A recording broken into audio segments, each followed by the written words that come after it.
Pois bem, pessoal, voltando aqui, seguindo as recomendações de fazer vídeos mais curtos, né, para facilitar o upload, depois a remessa para o YouTube. Veja o seguinte, eu falava do caput, da primeira parte dele, no que tange a impossibilidade de se punir alguém por fato que lei posterior deixa de considerar crime, certo? O crime sai da existência jurídica, normativa jurídica do país. Simplesmente ele é abolido. Revoga aquele artigo e ele está abolido. Isso é tão importante que o próprio legislador penal estabeleceu lá no artigo 107, eu vou ver aqui o inciso 3, que diz o seguinte: extingue-se a punibilidade. Aí fala, não, ninguém pode ser punido. Extingue-se a punibilidade pela retroatividade de lei que não mais considera o fato como criminoso. É exatamente isso. Ou seja, no curso do processo surge uma lei penal revogando aquele dispositivo em que o seu comportamento estava inserido, abolindo aquele crime, o juiz tem que declarar extinta a sua punibilidade. O que quer dizer isso? Ele está declarando que o Estado perdeu o direito de puni-lo. Perdeu o ius puniente. É isso que acontece. Na segunda parte do caput nós temos o seguinte: cessando em virtude dela a execução e os efeitos penais da sentença condenatória. O que quer dizer? Eu já tinha pontuado alguma coisa e reforço. Estou condenado, surge a lei, acaba com tudo. Eu vou para a rua, né? Chega meu alvará de soltura, meu processo vai para o arquivo, os efeitos penais da condenação desaparecem e, naturalmente, você reabilita a sua primariedade, volta a ter bons antecedentes, tudo isso ocorre. Então, vejam a força que tem uma lei penal que, na prática, representa a abolição de um crime, a revogação de um dispositivo de lei penal incriminadora sendo afastada, ou seja, repercutindo de maneira tal a que os efeitos acabem sendo um grande benefício. Por isso ela retroage. Ela vai alcançar um fato passado, um fato que inclusive já tinha sido objeto de pronunciamento definitivo da justiça, porque eu já estava cumprindo pena. O processo já estava em fase de execução. Certo? E no parágrafo único nós temos o seguinte: a lei posterior que de qualquer modo favorecer o agente, o caput é abolitio criminis. Aqui nós estamos falando de novatio legis, certo? Então, a lei posterior que de qualquer modo favorecer o agente, o fato continua sendo crime, o que você fez continua sendo crime. Só que vem algum aspecto que lhe favorece, que lhe traz algum benefício como réu num processo em andamento ou já na fase de execução, já está cumprindo pena. Qualquer um desses momentos, surgindo uma lei nova que de qualquer modo favoreça o agente, ela, olhem só o que diz o artigo 2º, parágrafo único, aplica-se aos fatos anteriores. Olha, uma determinação expressa do legislador no sentido da aplicação, do reconhecimento, da retroatividade benéfica da lei penal incriminadora. Ainda que decididos por sentença condenatória transitada em julgado. Veja bem o alcance desse dispositivo. Olha a sua amplitude. No caput, acabou o crime. Aqui não acaba o crime, mas de alguma forma você acaba sendo beneficiado por algum mecanismo, algum instituto que vai melhorar a sua situação.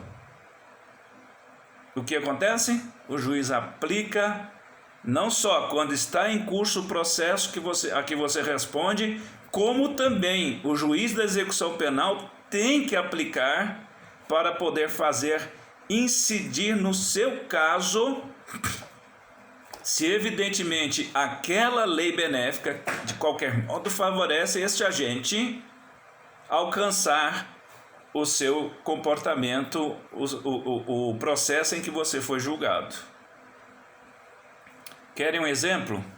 Quando surgiu a Lei 11.343, ela, em 2003, ela estabeleceu no artigo 33, parágrafo 4º, uma causa especial de diminuição de pena que não havia na Lei 6368 de 1976, que era a lei que disciplinava os crimes de entorpecentes, de drogas no país.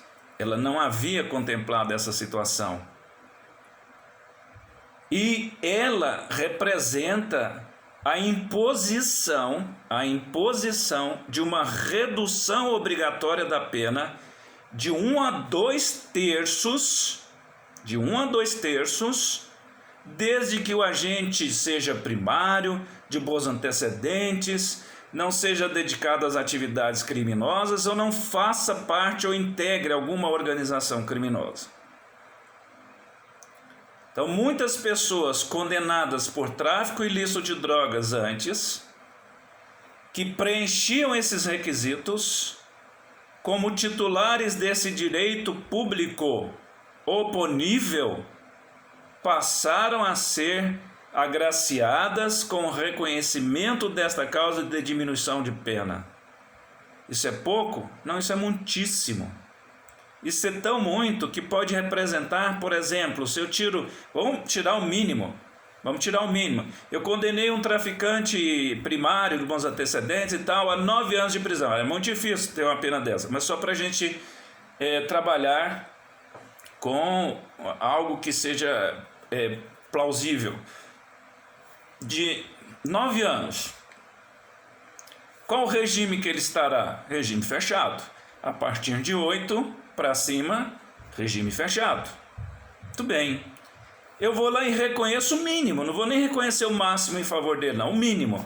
Tiro 1 terço. 1 terço de 9 são 3 anos. Ele vem para 6 anos. 6 anos representa qual regime? Não mais o fechado, mas sim o semiaberto. Agora, e se eu tiro o máximo, que é a regra, porque para não tirar o máximo possível, o juiz tem que dizer por quê ele não está tirando o máximo possível. E se eu não tirar, o que vai acontecer? Aliás, desculpe, e se eu tirar o 2 terços, o que vai acontecer? Eu vou tirar 2 terços de 9, a pena dele cai para 3. 3 anos permite a substituição da pena privativa de liberdade por restritivas de direitos. Então vejam o benefício que esse dispositivo, parágrafo 4º do artigo 33 da Lei de Drogas, trouxe para aqueles que estavam sendo processados e para os condenados definitivos, com sentença trânsito em julgado, que haviam sido julgados ou estavam em vias de julgamento com base na lei anterior.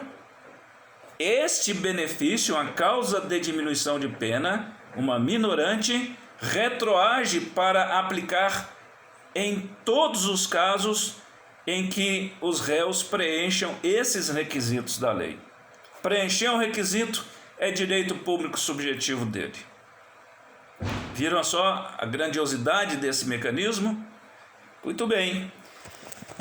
Então nós estamos falando daquilo que se compreende como sendo a atividade da lei penal. E a lei penal, ela pode vir e ir. Ela ela segue um padrão chamado de extraatividade. Ou seja, ela pode produzir efeitos para o futuro ou então para o passado. Vai depender da situação concreta. A lei processual penal não, porque a atividade dela é sempre para o futuro, né? Ela é proativa, ela é para frente, não retroativa. E a lei penal pode ser retroativa exclusivamente nesta condição, ou seja, se for para abolir o crime ou se for para de alguma maneira melhorar, beneficiar ou favorecer o réu. Certo? Então sigamos aqui. Nós temos dentro das notas de aula, da nota de aula, melhor dizendo, esses aspectos que eu já trabalhei, mas eu vou pontuar cada um deles para que vocês não fiquem perplexos, eventualmente, é claro, em relação a algum aspecto que esteja aqui constando na nota de aula. No que tange a extraatividade, nós temos esta retroatividade que só ocorre quando ela for melhor, por meio da abolitio ou da novatio legis. A ultraatividade, ela existe desde que a lei que está sendo revogada, eu pratico um crime na vigência de uma lei, surge uma nova lei que está revogando esta aqui que administrava o meu comportamento. Vamos pôr, matar alguém, hoje, pena reclusão de 6 a 20 anos. Muito bem. Aí, eu matei alguém. Na vigência dessas disposições, quer dizer, o tipo e a combinação. Matar alguém, pena reclusão de 6 a 20 anos. E aí o legislador resolve incrementar a pena do homicídio simples. Ele fala assim, não, 6 a 20 está pouco. A partir de agora, a pena do homicídio é de 10 a 24 anos. Perceberam? Eu cometi um crime, estava vigente essa lei, que previa 6 a 20 anos de prisão, e nesse meio tempo, quando eu estava sendo processado, surge uma nova lei. Agora é de 10 a 24 anos. A pena mínima aumentou 4 e a pena máxima aumentou 4 anos também. Esta nova lei retroage para alcançar o meu caso? Absolutamente não, porque isso é novatio legis em impeius, ou lex prior. É uma lei pior, é uma lei que agrava a punição desse comportamento que eu fiz. E o que vai acontecer? O meu comportamento vai continuar sendo apreciado e enquadrado nos termos da pena que existia à época em que eu cometi, porque era menor a pena. E aí esta pena vai ultraagir, ela vai agir além do tempo, porque foi revogada essa pena, entrou de 10 a 24 anos no lugar dela, mas no meu caso específico eu vou ser julgado com base naquela que foi revogada. Isto é a ultratividade da lei penal. Temos também as hipóteses de leis híbridas, elas têm conteúdo material e processual, ou seja, no mesmo dispositivo o legislador trata de questão penal e de questão processual penal. Assim aconteceu com o artigo 366 do Código de Processo Penal, com o artigo agora recente 28A, que é uma novidade, né, no Código de Processo Penal também, em que na mesma disposição existem aspectos que trabalham o direito penal e os que trabalham o direito processual penal. O que fazer? Simples.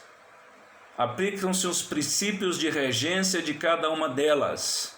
Na parte processual penal, tempus regit actu, que vale daqui para frente. Na parte penal, nós temos que apreciar o que é melhor para o réu, se o que ficou para trás ou o que vem daqui para frente. Então, para verificar se ela vai ser ultraativa ou retroativa. Tá? E aí sim, aplicar a que for mais benigna, mais benéfica para o réu. Não deu tempo, eu vou encerrar mais este e vou para aquele que eu acho que é o último da nossa série, que é trabalhando os 2 artigos finais.